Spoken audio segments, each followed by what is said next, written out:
A Turkish analyst says the US fabricates conflicts to retain its unipolar hegemony, noting that its operations undermine world peace and stability.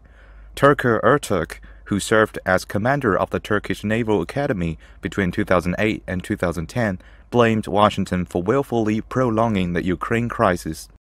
Bu savaşın sonunda Amerika Birleşik Devletleri en büyük ve tek küresel güç olarak ortaya çıktı ve bu tek kutuplu dünya düzenini sürdürebilmek için ila nihaye işte çeşitli planlar yapıyor, operasyonlar yapıyor.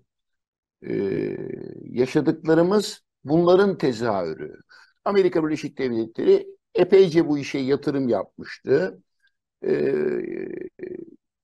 Rusya'nın yanından koparabilmek için ve geçen yıl 24 Şubat'ta başlayan savaşla şimdi her geçen gün çok ciddi biçimde tırmanıyor ve bu savaş esasında çıkmayabilirdi, engellenebilirdi ama engellemek istemediler.